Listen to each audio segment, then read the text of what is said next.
Hello and good morning dear students and welcome to BYJU'S Exam Prep IAS. Before we start with our today's Hindu news analysis, there are two very important announcements for all of you.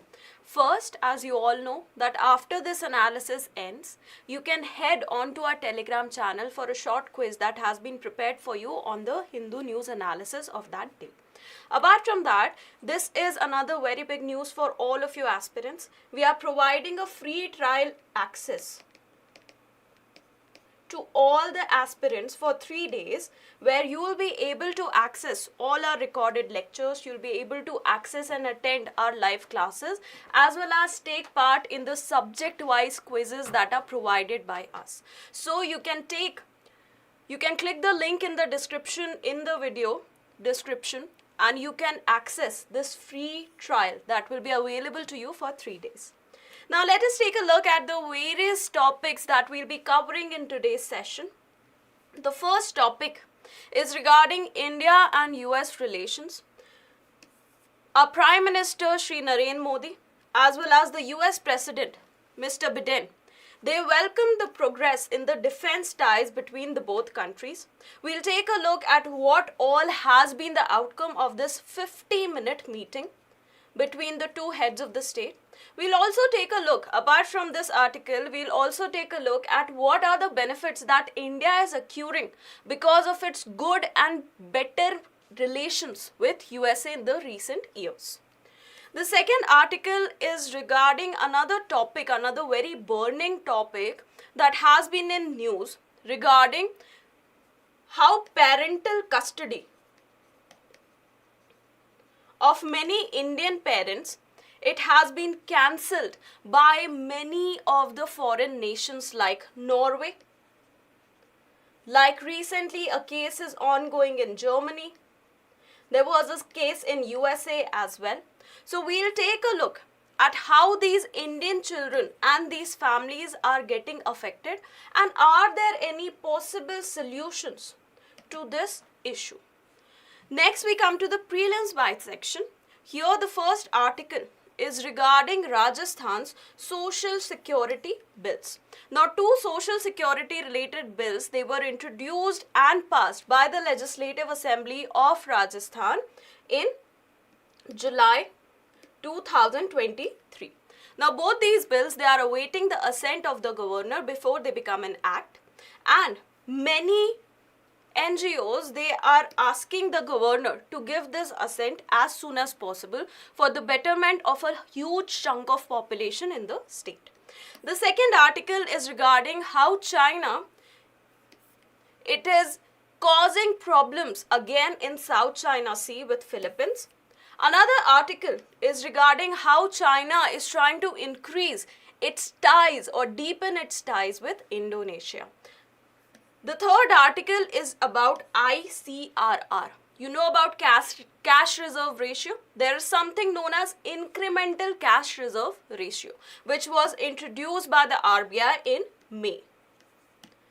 Now, what is this incremental CRR and how RBI is trying to phase it out? We'll take a look. The last article is regarding the 2G ethanol plant, the second generation bioethanol plant that was inaugurated last year in Panipat. Now, this plant is being operated by IOC, and according to IOC, this plant will reach 100% capacity utilization in a few months. It is currently at 30% capacity utilization. We'll take a look at what this plant is, why it has been created or constructed, and what do you understand by the various generations of bioethanol. So let us start our analysis with our first article. You know that India is the president of G20 this year, and that is why many heads of the states, they are coming to India to attend this session. One of the heads of the state was Mr. Joe Biden, who is the president of United States of America. Now, as Mr. Joe Biden, he came to India to attend this summit, there was a bilateral meeting that was arranged between head of the state of USA as well as our Prime Minister, Shri Narendra Modi.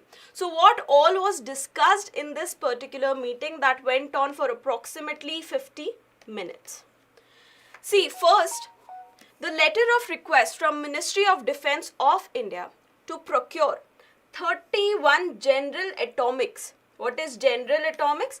It's a subsidiary of General Motors or General Electric. So we are trying to procure 31 General Atomics MQ-9B. Now out of these 31, 16 are for Sky Guardian and 15 are Sea Guardians. Now what are these? What exactly are MQ-9Bs? MQ-9Bs are UAVs, unmanned aerial vehicles or remotely piloted aircrafts. Now when we acquire these aircrafts, we'll be able to increase the capacity of our armed forces to conduct any intelligence, surveillance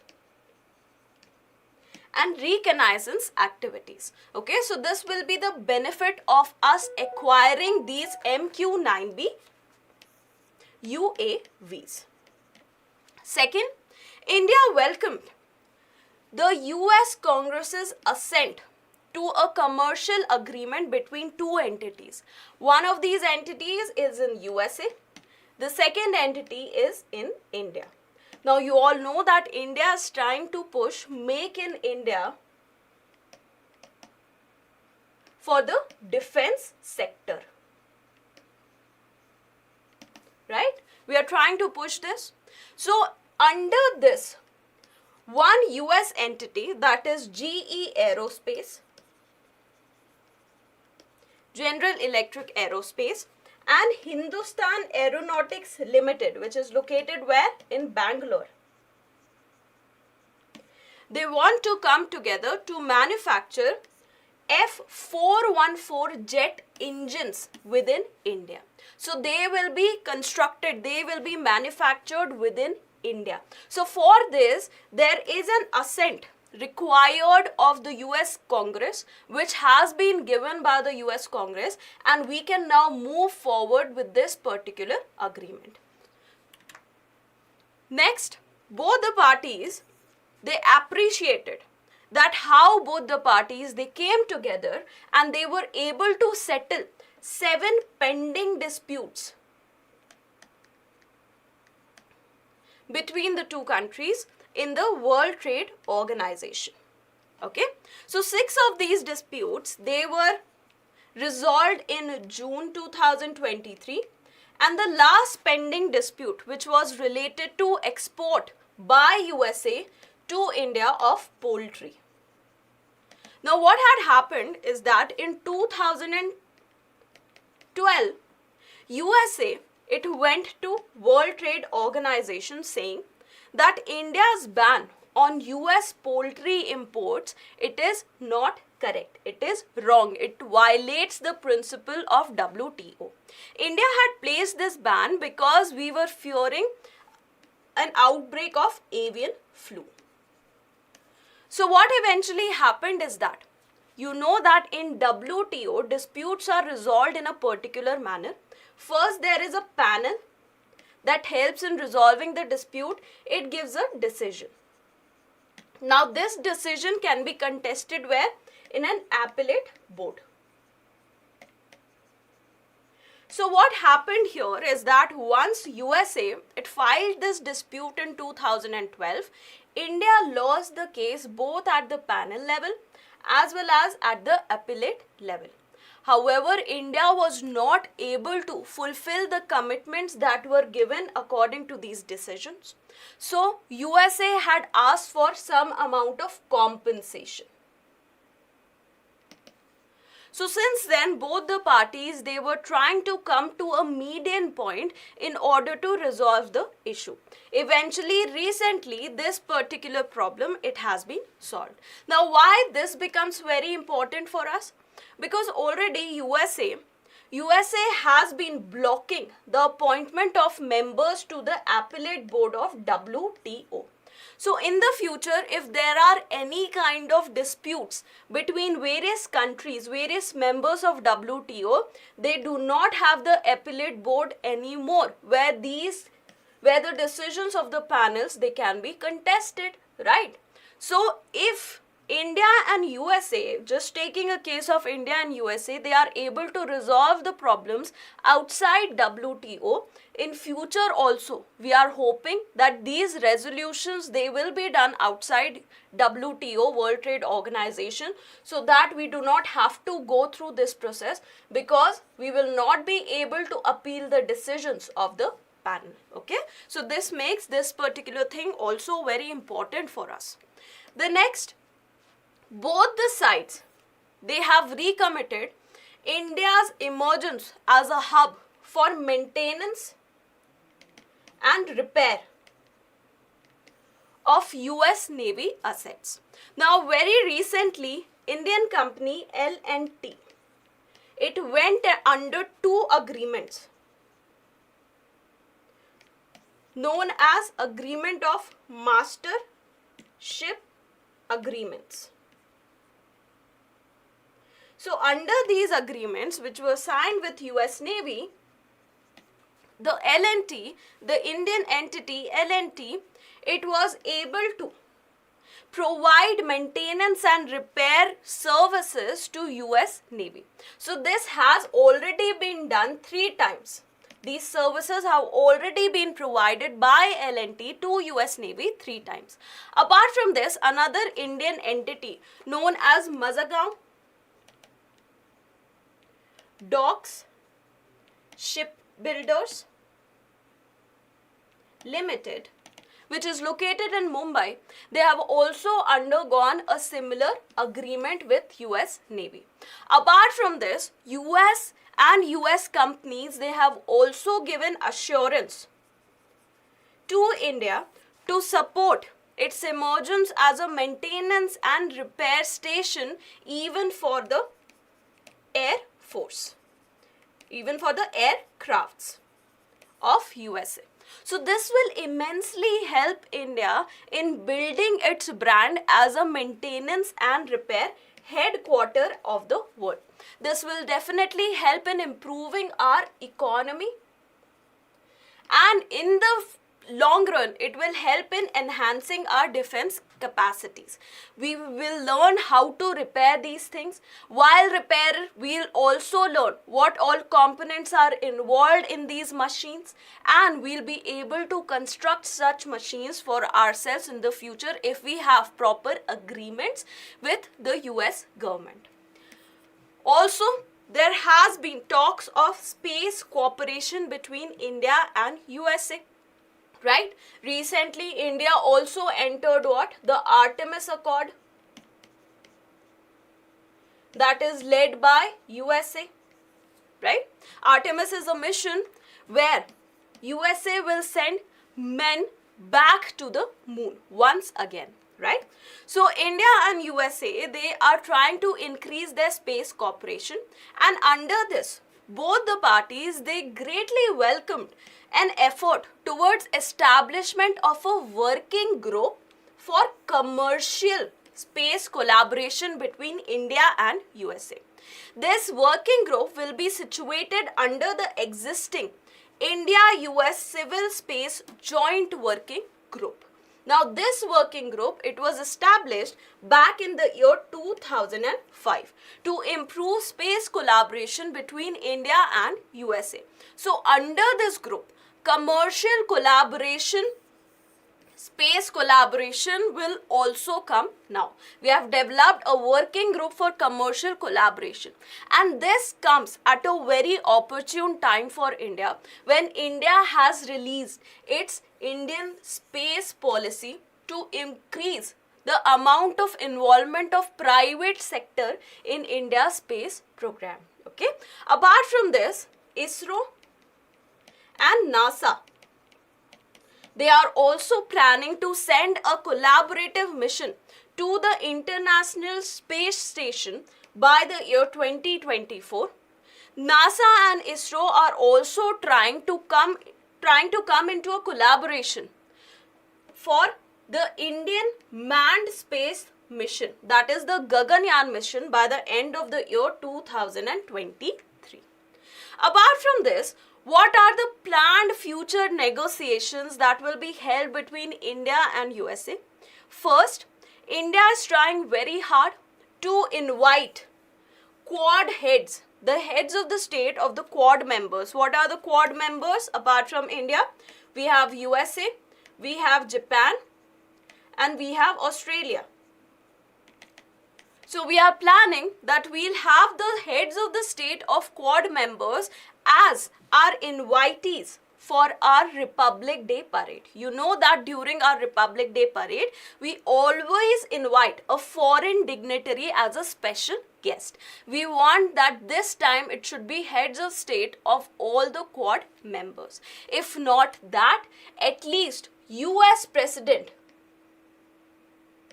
he will be invited to honor our Republic Day celebrations. So this will display our increasing importance in the Indo-Pacific region, where we are trying to dismantle the hegemony that China has currently created. Also, USA wants India to join the Indo-Pacific Economic Forum's trade pillar. Now, what is Indo-Pacific Economic Forum for Growth? The entire name is Indo-Pacific Economic Forum for Growth. It is led by USA.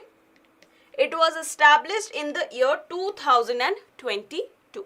Now, this particular forum, it has 4 pillars. What are the 4 pillars? First is trade. Second, clean energy. Supply chain. And tax and anti-corruption.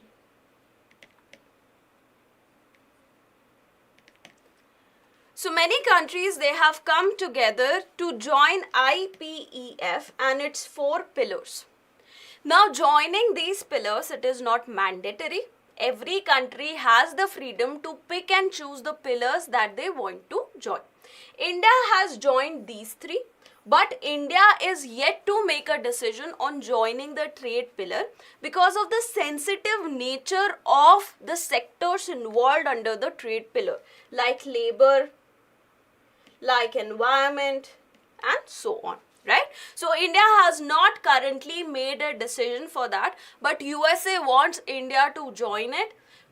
So we'll see in the future that maybe we might have negotiations regarding this, bilateral discussions regarding this, and maybe in future India might join the trade pillar as well. Next, you know that we have signed, India and USA, we have signed ICET. We have an initiative on critical and emerging technologies. New technologies like nanotechnology, like quantum computing, superconductivity, AI, and so on, right? So a mid-term review of this particular initiative, it will also be held in the month of September. So these are the future negotiations in the foreseeable future. Now comes a very big question.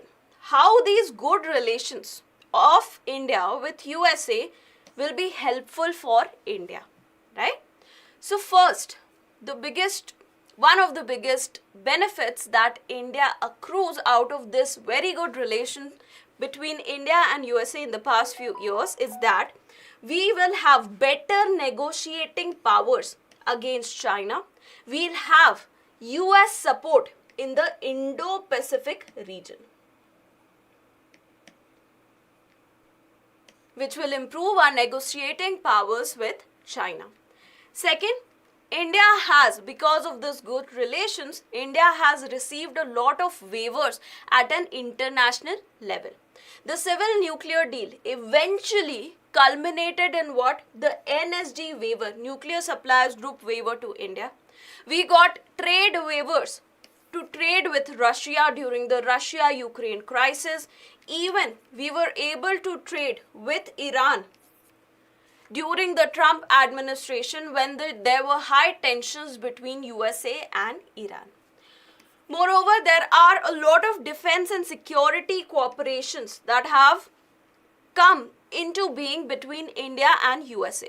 There are 4 very important agreements between India and USA regarding defense, security and strategy. What are these 4 important agreements? One is BECA, Basic Exchange and Cooperation Agreement. We have signed this.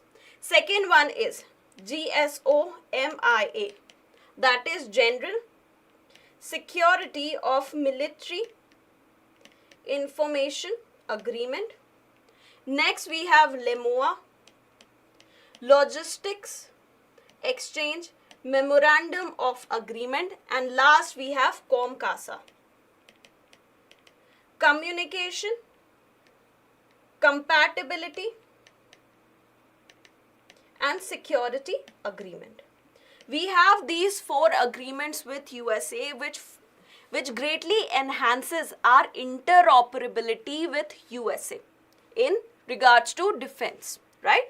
Apart from that, India and USA, they are also greatly working together in anti-terrorism activities.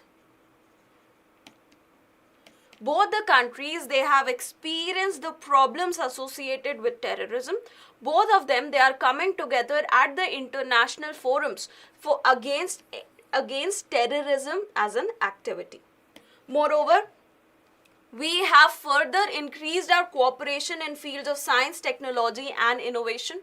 We know that USA, it has a very good stature at a global level when it comes to science, technology and innovation.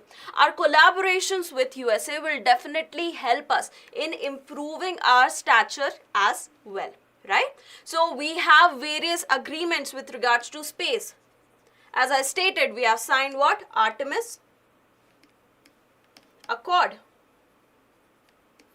Apart from that, we have agreements in critical technology, ICET. We have also signed between India, USA and many other countries. We have the Critical Minerals Partnership.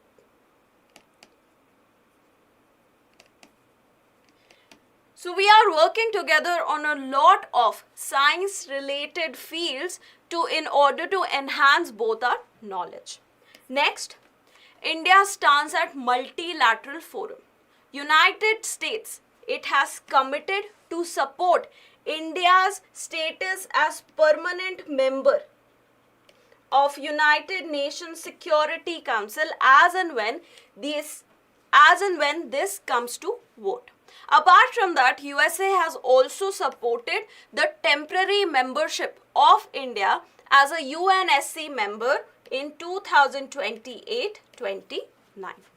Apart from that, USA is also helping us with sustainable development. We have multiple agreements in the field of health, especially in the field of cancer research. United States Agency for International Development have also committed to help Indian Railways achieve its target of net zero carbon emissions by the year 2030.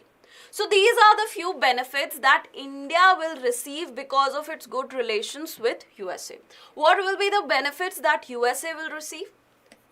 See, USA, it acts as a harbinger of democracy across the world. It considers itself as a champion of democracy, right? So India being the biggest democracy, the most populous democracy of the world, it definitely adds to the stature of USA when it is such closely associated with India. Apart from that, India, you all know that India has the highest population. We are undergoing a demographic dividend. We have a huge market which can be easily tapped by the companies in USA. Now this market is not just for consumer goods, but as I stated, we have a market for defense as well. We have a market for space, a market for science, so many fields. So we are a huge market. We are also a very good investment destination, especially because we are undergoing a demographic dividend. So the companies, they can get cheap labor, cheap and skilled labor for their own benefit. Apart from that, USA, after the Cold War, USA emerged as the single power, right? Now US power, it was not being challenged by anyone. Now what has happened? China also, with the start of 2000, China also started developing itself as a superpower. So USA, it wants an ally in the Indo-Pacific region that can counter China. India becomes the best example. It is a huge country. It has a good GDP.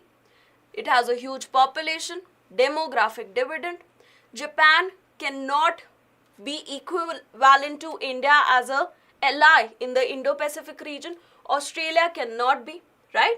All of them together can be.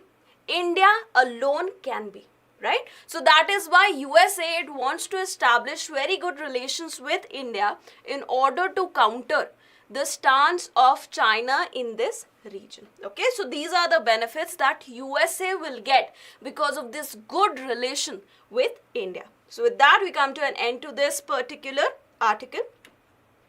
The next article is regarding repatriation of Indian children who have been separated from their parents in foreign countries. Now there are three very important cases. One case was of Chakrabarti, Sagarika Chakrabarti, whose children, their custody was taken away from the parents and they went to Norwegian Social Service Department. The second case was of the Sahas in USA. The third case was of the Shahs. Now this case is an ongoing case. The Shahs, they have still not received the custody of their daughter. Now this daughter of Shahs, she was taken away from them when she was just 7 months old, and now she has turned 2.5 years and she has still not been returned to the parents. This case is in the country of Germany. So what is the problem here? See, there have been these multiple cases where children, they have been separated from the Indian couples on the account of children not being taken care of properly. Now the Western nations, they have certain principles under which children need to be taken care of. Now, if anyone does not follow those principles, the various authorities, say like schools, like hospitals, like NGOs, even neighbors, they can call the social security services of those countries, and if during the trial the parents, they are not able to prove that they are taking care of the children properly, these children, they can be taken away from them. They can be sent to the custody of these child services. Okay, so this is what is happening in many cases in case of Indian couples. The parents, they are often being accused of abusing their children either by the schools, as in the case of Chakrabarti, Sagarika Chakrabarti, or by hospitals, as in the case of both Sahas and the Shahs. So many a times what happens that these migrant children, the children of the Indian couples, they are migrant children, They are studying in new school systems. In the houses, they have different language, a different culture. In the schools, the cultures change, the language also changes. So they are not able to oftentimes cope up with the pressure that they are facing in the schools. Now what happens is that when they are facing this pressure, many a times the schools, they think that this pressure they are facing is because of something wrong that is happening at their homes, and they are accused of child abuse and they are reported to the social security institutions. Apart from this, many hospitals, when these couples, they take their children to the hospital, many a times the hospitals, they think that the injury that the child is experiencing, it is due to parental abuse. Okay. After this, what happens? After this reporting, there is a trial. Now there is a very big question mark that exists on this trial. Oftentimes what happens is that this trial is one-sided. In case of Shahs, for example, the documents that they got in the hospital, they were entirely in German. The documents were entirely in German. The Shahs who had just migrated to Germany, they did not know that language. They were not able to even defend themselves. Even in the case of Sahas, what happened is that the father of the child, he was suddenly called to the court. Now because the father, they were not aware of any of the laws of that location, they also did not have a lawyer associated with them, they were not able to defend themselves. So in many of the cases, the trials, they end up as one-sided, where the aspect of the parents, they are not properly heard, and parental custody, eventually it is completely terminated. So what happens is that the children, what is the impact on the children of this? The children, when they are taken away from their parents, they are then sent to local foster carers or local foster parents. So these foster families or foster carers, they are locals, okay? So they do not have any kind of ethnic or cultural links with the child's origin. The child is Indian. The foster family is, say, German. So there is no link, no cultural or ethnic link of these families with the child's culture, right? So what happens? Slowly and steadily, as the time of separation increases, what happens? The child, they start getting alienated from their own culture.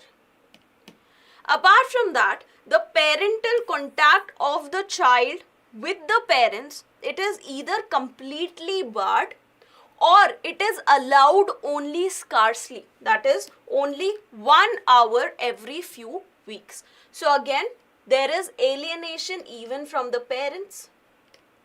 So there is a double or a dual alienation that the children, they are facing. They are not completely a part of the new country where they are, because they are not citizens of that country. They are also not aware of their origins, their original culture, original ethnicity. So this is the dual alienation that these children are facing.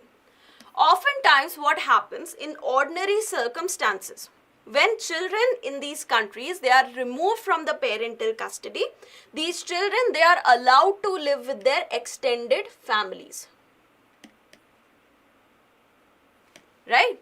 Like brothers and sisters of mother or father, or mothers or father's parents, or their cousins, right? Extended family. But in case of Indian couples, these Indian couples, only the couple has migrated out. They do not have any extended family living in that country. So this option completely closes in case of Indian children who are taken away from their parents. So what is the solution to this problem? See, the best solution is, if the child is taken into custody because there is a danger to the life and welfare of the child with the parents, instead of keeping the children within that country, for example in Germany or Norway or USA, those children, they should be deported or sent to a safe place in the home country. Because in the home country, there might be many relatives of this couple who are ready to take back these children, and once the couples come back, they will be reunited with their children. Okay, so this is one thing that can take place. Second, many of the foreign nations, especially in the West, they have a sanctimonious view regarding child care. What do you mean by sanctimonious? We are better than others. We are better than you. Okay, so they have this sanctimonious view, and they think that the way in which they are treating the children, that is the supreme way. That is the best way. So there is no space for cultural relativism here. In different cultures, the way in which the children are brought up, it is quite different. For example, in Norway, feeding the child with hands is considered as child abuse because it is thought that the child is being forced fed, right? So there is no space of cultural relativism. Also, when these trials, they are being held in a one-sided manner without hearing the concerns of the parents, that again adds to the problem. There are unfair trials for these children who are then sent into their protection systems, right? Also, separating children from their families based on a few technicalities without considering this particular aspect, it is equivalent to what? Child rights abuse. In fact, according to a report of the Norwegian National Human Rights Institute, so this report, it was published on their own website in the year 2020. So there are approximately 39 cases of the Norwegian National Human Rights Institute that are ongoing, that are being heard in the European Court of Human Rights. So out of these 39 cases, in 9 cases, the judgment has been provided, and in 7 out of these 9 cases, it has been found that the decision that was given by the Human Rights Institute, it was against the right to family life of the children. So this proves that their way, it is not sanctimonious, and these judgments that they give, they might be very prejudiced, they might be unfair in nature. Apart from this, apart from all this, what else can be done? The Ministry of External Affairs, Indian Ministry of External Affairs, also need to set up a protocol in any of such cases, so that these parents, they can take the help of the External Affairs Ministry during their trials. See, External Affairs Ministry, it has already taken up a lot of initiatives to help Indians in distress abroad, right? For example, a few years ago, External Affairs Ministry also released a policy for the NRI wives, because there were many rising cases where the NRIs, they used to marry the Indian girls, and they used to leave them either in India or abandon them outside in the other foreign country, right? So, Ministry of External Affairs has already taken such steps in other aspects, so they can also set up a protocol in regards to this particular aspect, okay? So, with that, we come to an end to this particular article. Now, let us move on to the Prelims Bytes section. In the Prelims Bytes section, the first article that we have is regarding Rajasthan's social security bills. These bills, they were passed by the Rajasthan's Legislative Assembly in July 2023, and they are awaiting the assent of the governor so that they can become an act. So first of these bills is the Rajasthan Minimum Guaranteed Income Bill.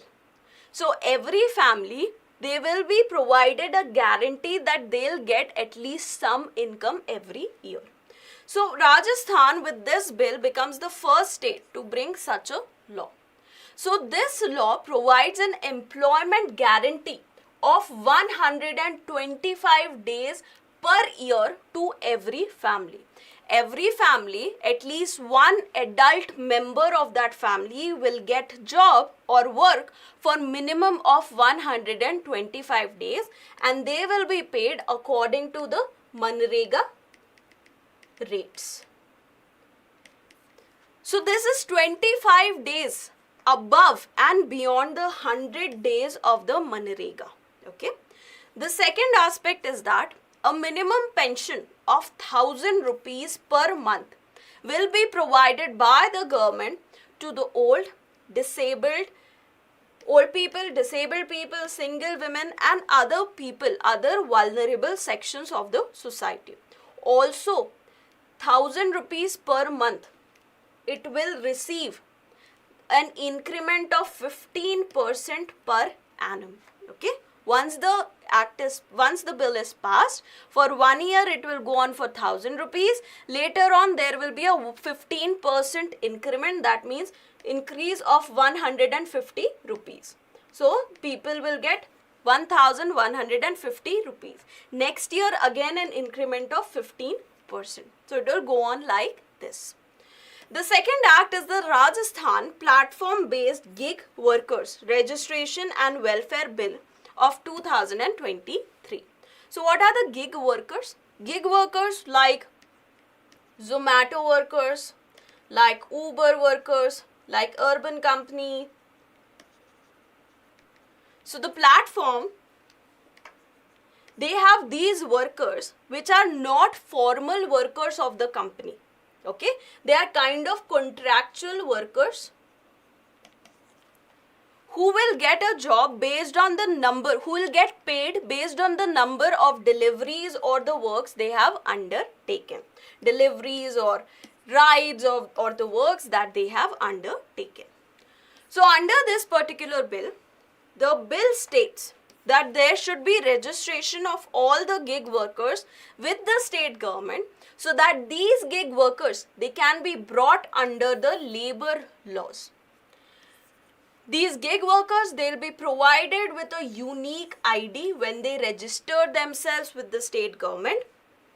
Now this unique ID will help the state government track the entire employment history of these gig workers. Moreover, a welfare board, it will also be set up for these gig workers.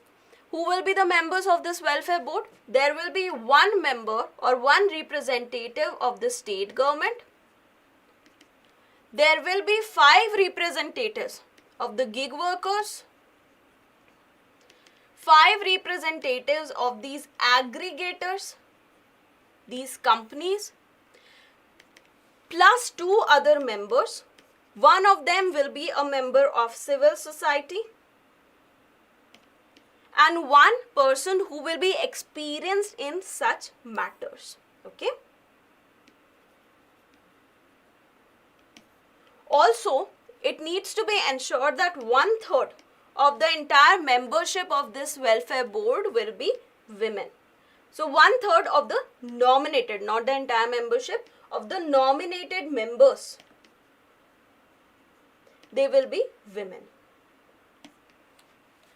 Apart from that, social security like health insurance, accident insurance, any kind of emergency loans that these workers require, that kind of social security will also be provided to the gig workers. Lastly, there will be a fee that the aggregators, they will have to pay to the state government. So this fee will be a portion of all the transactions that take place on that aggregator platform. So this fee is known as platform-based gig workers fund and welfare fee, which will be used to finance all these activities. Okay, so this is about Rajasthan social security bills. They have not yet become acts. Please take a note of that. Second, China. China, Philippines, and China, Indonesia. There are 2 articles in the newspaper regarding this. So this can be helpful for you when you're writing your answers. Even in your mains, when you're writing your answers and you want to analyze, you can add these examples. With regards to Philippines, what are the problems with Philippines? What problem was there which led to printing of this article?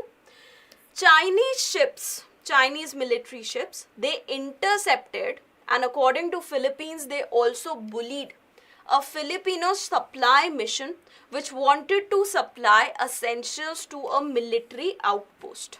Okay, so they were out to supply these essentials to a military outpost, but Chinese ships came and intercepted and started bullying them. Eventually, this particular mission, it was fulfilled. The essentials were sent to the outpost, but there was this particular question. So what is the area in dispute where this particular problem occurred? It is the water around the Second Thomas Shoal. So it is a small shoal which is about 200 kilometers from western Philippine island of Palawan. Okay, just 200 kilometers away from Palawan. But from China, the distance is 1000 kilometers from China's nearest major landmass, that is Hainan Island. 1000 meters away from China. Only 1000 kilometers away from China, but only 200 kilometers from Philippines, and still China is saying that they have a claim over those waters and not Philippines. Chinese Coast Guard, they accused Philippine boats of entering the waters around the reef without obtaining any permission. However, these are either Philippines water or international water. How can China, who is 1000 kilometers away from this particular place, lay a claim on this region? So that is one particular question. Second, while China is fighting with Philippines, they are trying to establish a deeper relation with Indonesia. So recently, during the Leaders Summit with ASEAN, China committed to have deeper cooperation with Indonesia and deeper trade relations. It has agreed that it will increase import of bulk commodities, agricultural goods and fishery goods from Indonesia to China. So Indonesia, it will get an increased market in China for its goods. Beijing has also agreed that they will work along with Jakarta in new joint flagship projects of Belt and Road Initiative. This comes just a day after PM Modi in his 12-point proposal talked about a Indo-ASEAN project, a multimodal project to connect Southeast Asia, India, Middle East, that is West Asia, as well as Europe. Okay, so this comes just a day after that. So Beijing is trying to push BRI. India is trying to push its own multimodal projects. China has also stated that it is ready to work with Indonesia to prepare for operations of high-speed railways within Indonesia. Now this project, it will be funded by Beijing and it is now set to open. So it has been delayed for a very long time, but now it is set to open and it is funded by what? Beijing. Okay. So another question mark is what? Debt diplomacy. Also, Indonesian president has asked China to invest in Indonesian EV sector. So this is just some extra information. So this China is trying to deepen its connections with some ASEAN countries while being in dispute with some other over the properties or their territories in the South China Sea. The next article is from Economy about incremental cash reserve ratio. So you know what is cash reserve ratio? See, cash reserve ratio, it is a very important quantitative tool, quantitative monetary policy tool with the Reserve Bank of India to manage the inflation in the economy. Okay, so under CRR what happens is that the banks, all the scheduled banks, they are asked to deposit a portion of their total deposits, of their net demand and time liabilities. These banks, these scheduled banks, they have to keep a portion of that with the Reserve Bank of India. The issue is that the banks, when they are putting this money, parking with this money with the Reserve Bank of India, they are not gonna get any kind of interest on that money. So if right now a scheduled bank has placed 100 crores as a part of its CRR commitments, even 5 years later, that will be 100 crores only. Okay, it will not increase, the money won't increase. So this is an important quantitative monetary policy tool, as I stated, and the current CRR, cash reserve ratio, in India is 4.5%. That is, the banks have to park 4.5% of their net time and demand liabilities with the Reserve Bank of India. Okay. Now, what is incremental cash reserve ratio? Incremental cash reserve ratio, this was introduced as a temporary measure in the month of May 2023. So what happened during this time, apart from other things, the government said that 2000 notes, they will be eventually taken out of circulation. So people, they started depositing these notes or returning these notes back to the banks. So suddenly there was an increase in the amount of liquidity that the banks had.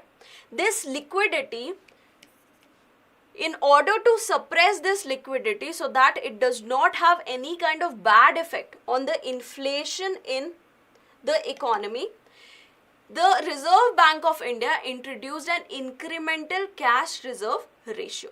So this required the scheduled banks to maintain 10% reserve of that increased amount of net time and demand liabilities. So whatever increased amount of money they had from 19th May 2023, whatever increased amount of money that they had suddenly because of the increase in liquidity, increase in deposits, they had to keep 10% of that amount. They had to park 10% of only that incremental amount with the RBI, with the Reserve Bank of India. Okay, so that there were not sudden shocks that were experienced in the economy. Now the Reserve Bank of India, it was set to review this particular I-CRR policy on 8th September.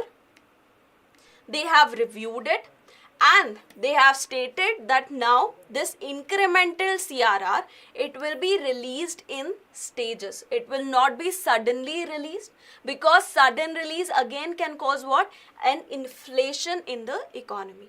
So there won't be a sudden release. There will be a phased release of this liquidity in the economy. 25% of this money, it will be released on 9th September, that is today.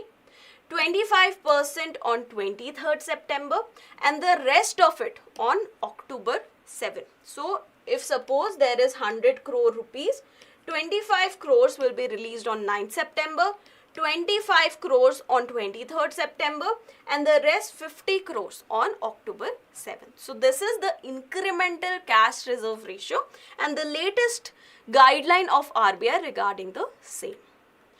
The next article, the last one of the day, is about the 2G ethanol plant. Now the 2G ethanol plant, it was inaugurated in Panipat on the World Biofuel Day. When is World Biofuel Day? 10th August. So on 10th August 2022, we inaugurated the 2G ethanol plant in Panipat. Now this ethanol plant, it is being operated by IOC, Indian Oil Corporation, and it will produce bioethanol from rice husk. Now you must have heard of parali, right? Parali is what? Rice husk. There is crop burning, the parali burning that goes on in the states of Punjab and Haryana that lead to a problem of increase in particulate matter and problems of air pollution, especially during the months of November and December in the northern parts of India. Okay. So there will be dual benefits, environmental benefits of this plant. The first benefit, definitely the parali burning will stop, right? Because farmers, they'll be able to sell their residue, their crop residue to this ethanol plant. This crop residue will eventually be converted into the 2G ethanol or the bioethanol, right? The second advantage, it will help us achieve the goal of 20% bioethanol blending by the year 2025. So our fuels, they will become cleaner.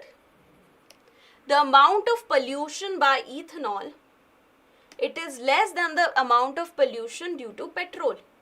So when petrol, it is blended with ethanol, we get a cleaner fuel compared to the fuel we had when we were using 100% petrol. Okay. So this will help in dual benefit. There will be dual environmental benefits. We'll get cleaner fuels. We'll get also cleaner air. Also, the bioethanol that will be produced from here will also be used to produce SAF. What is SAF? It is Sustainable Aviation Fuel. Now, IOC, Indian Oil Corporation, will be able to produce this sustainable aviation fuel. Now, this is in order to comply with CORSIA initiative of International Civil Aviation Organization. What is CORSIA initiative? Carbon Offsetting and Reduction Scheme of International Aviation. We want to reduce the carbon footprint of our aviation sector, and for that the CORSIA initiative has been introduced by ICAO, where 2% SAF, Sustainable Aviation Fuel blends, they will be used in order to provide cleaner fuels for the airlines. Now, apart from this information, what are the various generations of ethanol? This is the 2G ethanol plant. What is 2G? 2G is second generation. Just like in the mobiles, we have 1G, 2G, 3G, first generation, second generation, third generation. In ethanol fuel, we also have first to fourth generation. Now, in first generation ethanol, ethanol is produced using the food crops. So this puts a question mark on the food security. We already do not have enough food for our people, and we are diverting this food to produce ethanol. What is the point? So then came the second generation of biofuels. Second generation biofuels used non-food biomass like crop residue, like wood chips, non-edible crops like jatropha. Then came the third generation. The third generation biofuels, which are still under the process of being finalized. The technology is still developing. The third generation will use algae and other microorganisms, because algae, they can multiply very fast. They can grow very fast. So we'll be able to achieve the goals of producing required amount of ethanol in a quicker manner. Then comes the fourth generation.